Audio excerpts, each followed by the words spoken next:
Pernahkah Anda berpikir, untuk sebagian besar sejarahnya, manusia itu hidup dalam kelompok-kelompok kecil yang relatif setara. Lalu tiba-tiba, sejarah seakan meledak, muncul perang, kepemilikan pribadi, kerajaan, dan patriarki. Dari mana semua itu datang? Ini pertanyaan raksasa. Dan hari ini, berdasarkan sumber-sumber yang Anda berikan, kita akan coba membongkar salah satu teori paling menarik dan kontroversial tentang hal ini.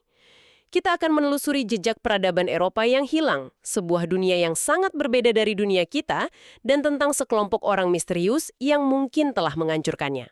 Dan cara kita menelusurinya ini seperti apa ya? Pekerjaan detektif sejarah. Petunjuknya itu tersebar di mana-mana, tapi seringkali tidak terlihat. Kita akan mulai dari teka-teki yang paling dasar.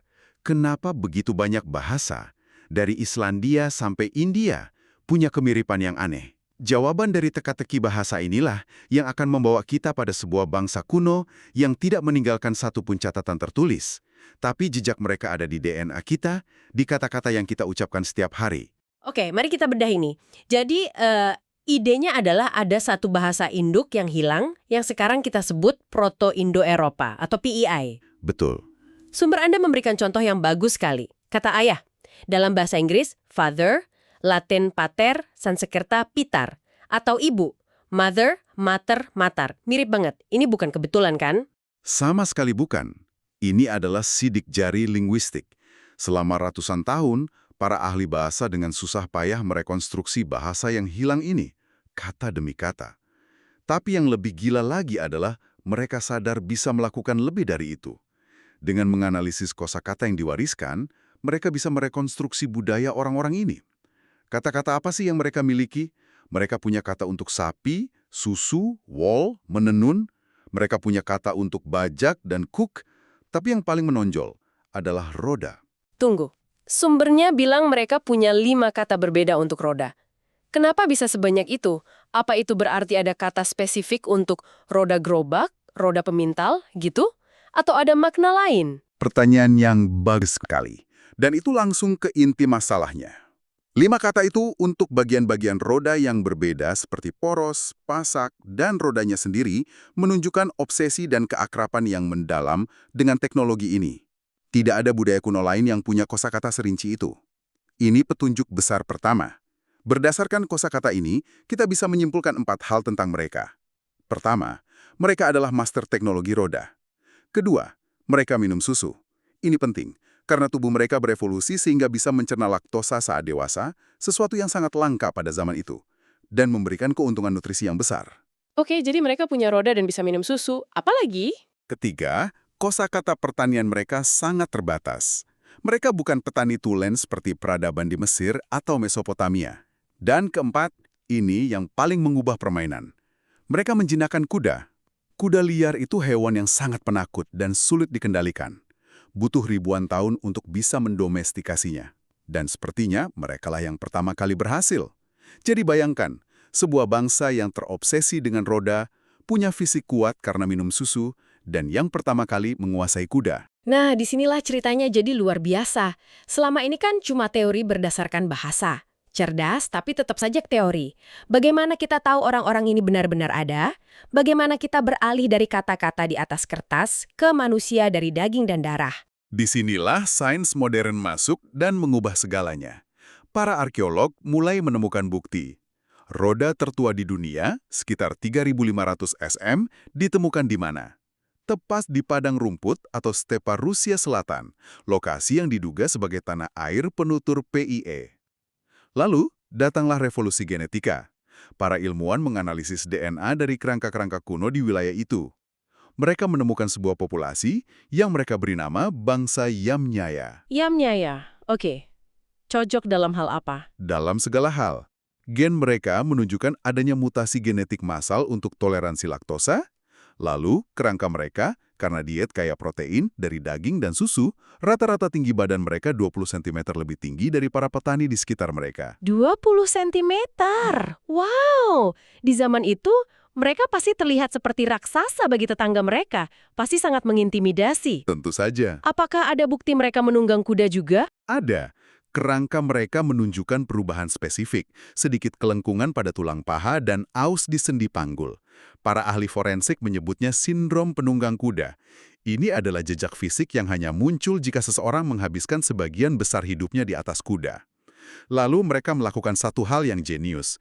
Mereka menggabungkan dua teknologi andalan mereka, kuda dan roda. Mereka menciptakan gerobak beroda yang ditarik kuda. Ini bukan sekedar alat transportasi, ini menciptakan gaya hidup baru. Mereka menjadi pastoralis nomaden pertama di dunia. Seluruh desa, ternak, dan keluarga mereka kini bisa bergerak melintasi jarak yang sangat jauh. Saya jadi membayangkan kalau mereka nomaden dan terus bergerak, gimana cara mereka bisa menyebarkan bahasa dan gen mereka begitu luas, sampai ke Inggris dan India. Apakah mereka seperti pedagang yang ramah, berkeliling sambil berkata, "Hei, mau coba teknologi gerobak kami? Oh ya, ini bahasa kami yang keren." Atau ada cara lain, ya kan? Itu adalah perdebatan akademis yang sengit selama puluhan tahun. Hipotesis pertama, yang lebih nyaman, disebut difusi budaya. Idenya menyebar secara damai. Orang-orang di Eropa melihat gaya hidup Yamnaya yang efisien dan mengadopsinya. Hipotesis kedua, jauh lebih kelam, penaklukan dengan kekerasan. Untuk waktu yang lama, banyak akademisi lebih memilih skenario damai. Tapi sumber Anda bilang ada bukti baru yang membalikan semuanya. Ya, inilah bagian yang paling mengejutkan. Dalam 10 tahun terakhir, analisis DNA kuno dari ribuan kerangka di seluruh Eropa melukiskan gambaran yang sama sekali berbeda. Ini bukan pertukaran resep roti. Data genetik menunjukkan pola yang brutal dan konsisten. Dimanapun bangsa Yamnaya muncul, dalam beberapa generasi, garis keturunan kromosom Y atau DNA dari pihak laki-laki lokal hampir sepenuhnya lenyap. Tunggu, lenyap. Maksudnya benar-benar hilang dan digantikan. Lenyap. Jadi ini bukan sekedar pertukaran budaya, tapi lebih mirip pengambil alihan populasi. Tepat. Ini lebih mirip genosida daripada asimilasi damai. Para laki-laki lokal dihabisi atau disingkirkan, sementara DNA Yamnaya dari pihak laki-laki mendominasi. Ini adalah penaklukan dan sangat berhasil. Ini benar-benar mengubah cara kita memandang bagaimana peradaban kita terbentuk. Gambaran yang mengerikan. Ini menimbulkan pertanyaan besar. Kalau dunia yang mereka taklukkan ini begitu rentan, seperti apa sebenarnya dunia itu? Sumber Anda membahas teori dari seorang antropolog bernama Marija Gimbutas. Dia melukiskan gambaran Eropa kuno yang seperti surga yang hilang. Betul. Menurut Gimbutas, sebelum kedatangan para penunggang kuda dari stepa ini, Eropa dihuni oleh peradaban yang sama sekali berbeda. Peradaban ini dimulai sekitar 6.500 SM, dibawa oleh para petani dari Anatolia. Menurut semua bukti arkeologis yang dia kumpulkan, masyarakat ini sangat damai, egaliter, dan artistik. Salah satu bukti terkuatnya, selama ribuan tahun, kota-kota dan desa mereka tidak punya benteng pertahanan. Mereka tidak merasa perlu. Tidak ada benteng sama sekali. Sulit sekali membayangkannya. Di dunia yang kita tahu penuh perang, itu hampir mustahil. Lalu apa yang mereka percayai? Apa yang menyatukan mereka? Pusat kepercayaan mereka adalah pemujaan terhadap apa yang disebut Gimbutas, Dewi Agung atau Dewi Ibu. Ini bukan Dewi Perang atau Dewi Langit, tapi Dewi kehidupan itu sendiri. Simbol kesuburan, regenerasi, dan koneksi semua makhluk hidup. Alam semesta dianggap sebagai tubuh Sang Dewi. Segala sesuatu, hewan, pohon, sungai, gua, dianggap sakral. Dan ini tercermin dalam pilihan teknologi mereka. Mereka sangat ahli metalurgi. Mereka bisa mengolah tembaga dan emas. Oke. Tapi untuk apa? Bukan untuk membuat pedang atau ujung tombak. Jangan-jangan untuk seni. Tepat sekali. Energi dan keahlian mereka sepenuhnya dicurahkan untuk membuat patung-patung dewi yang rumit, perhiasan yang indah, dan tembikar dengan hiasan yang luar biasa. Itu adalah budaya yang memilih seni di atas perang. Mereka punya teknologinya, tapi mereka memilih jalan yang berbeda. Sumbernya juga menyebutkan hal-hal yang lebih gila lagi. Mereka mungkin punya tulisan lebih dulu dari bangsa Sumeria. Iya, ini sangat menarik. Gimbutas menemukan banyak simbol dan tanda yang diukir pada patung dan artefak ritual. Dia berpendapat ini adalah bentuk tulisan sakral. Bedanya bangsa Sumeria menciptakan tulisan untuk alasan ekonomi, mencatat stok gandum, utang, pajak. Sangat praktis. Orang Eropa kuno ini, jika teorinya benar, menciptakan tulisan untuk alasan spiritual, untuk memberkati sebuah objek, untuk berkomunikasi dengan yang ilahi. Tujuannya sangat berbeda. Dan cara mereka melihat dunia pun terbalik dari kita. Ular itu simbol kehidupan, bukan kejahatan. Lalu soal warna, hitam adalah warna kehidupan. Biasanya kita mengasosiasikan hitam dengan kematian. Benar, bagi mereka, hitam adalah warna tanah yang subur, warna gua yang lembab tempat kehidupan berawal, warna rahim sang dewi. Sementara putih adalah warna kematian, warna tulang yang memutih di bawah matahari. Ini menunjukkan betapa fundamentalnya perbedaan cara pandang mereka. Dunia mereka benar-benar dunia yang lain.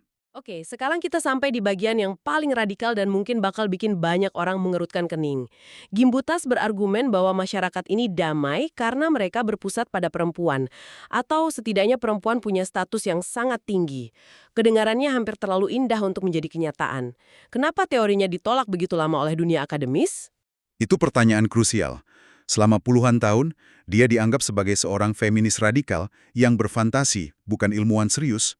Ada beberapa alasan. Pertama, dunia akademis arkeologi saat itu sangat didominasi laki-laki, yang sulit membayangkan sebuah masyarakat kompleks yang tidak patriarkal. Kedua, ada asumsi yang mendarah daging bahwa sifat dasar manusia adalah kompetitif dan suka perang. Gagasan tentang perdamaian selama 4.000 tahun dianggap naif. Oke. Ketiga, asumsi bahwa motor penggerak peradaban adalah kekayaan dan kekuasaan.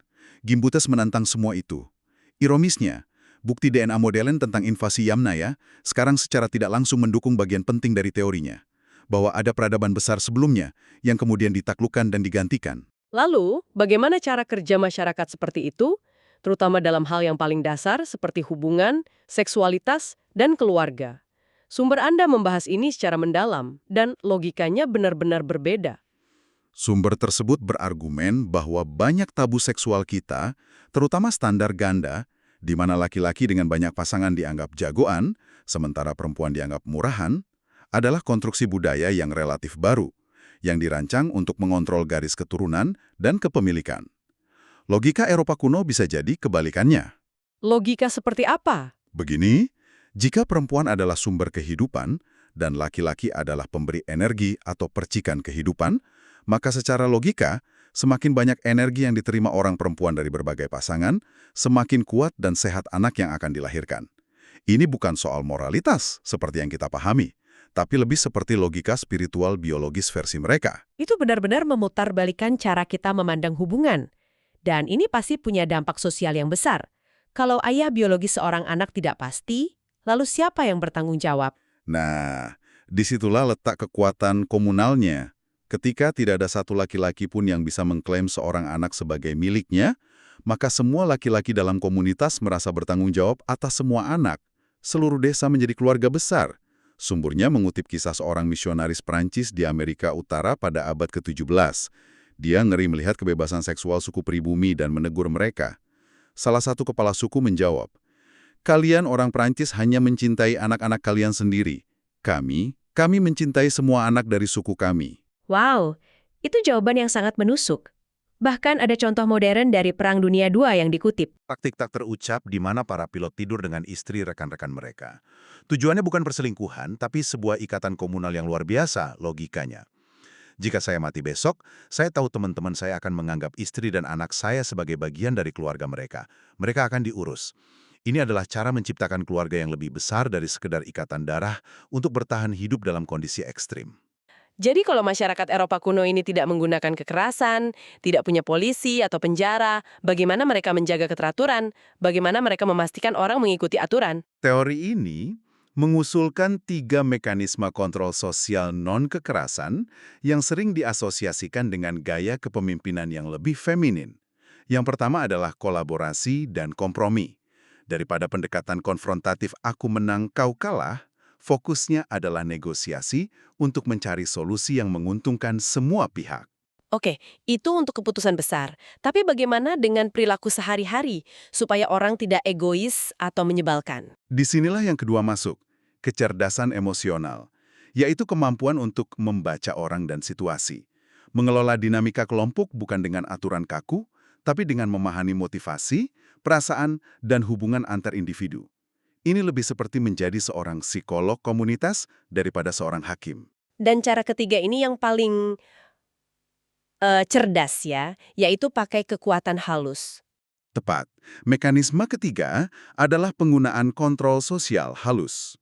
Ini adalah alat-alat yang sangat ampuh. Gosip, mempermalukan secara halus, sanjungan, dan bahkan penggunaan seksualitas, memberi atau menahannya untuk membentuk perilaku agar sesuai dengan norma komunitas. Sumber Anda memberikan contoh yang brilian. Jika Anda mulai memuji setiap gadis yang memakai baju merah di sekolah, saya jamin dalam 2 minggu semua orang akan memakai baju merah. Anda mengendalikan perilaku massa tanpa satupun perintah atau ancaman. Jadi, apa kesimpulannya? Setelah membongkar semua sumber ini, kita melihat ada dua dunia yang bertabrakan. Di satu sisi, ada Eropa kuno yang artistik, egaliter, komunal, dan mungkin berpusat pada perempuan. Di sisi lain, ada bangsa Yamnaya yang nomaden, patriarkal, sangat individualistis dalam hal kepemilikan, dan master dalam teknologi perang. Dan sepertinya, dunia kedua yang memenangkan pertarungan. Ini bukan cuma cerita kuno. Ini memaksa kita mempertanyakan lagi apa yang kita anggap alami tentang gender, kekerasan, dan masyarakat. Benar, sumber-sumber ini membawa kita pada sebuah narasi yang kuat, tapi juga meninggalkan satu pertanyaan besar untuk Anda renungkan. Jika masyarakat Yamnaya yang didorong oleh kekerasan, hierarki, dan kepemilikan berhasil menaklukkan dan hampir memusnahkan budaya damai yang telah bertahan ribuan tahun di seluruh Eropa, apa artinya itu tentang sifat kekuasaan itu sendiri? Faktor apa yang pada akhirnya menentukan peradaban mana yang bertahan dan menyebarkan idenya ke seluruh dunia? Apakah itu seni dan harmoni, ataukah kekuatan militer dan dorongan tanpa henti untuk berekspansi?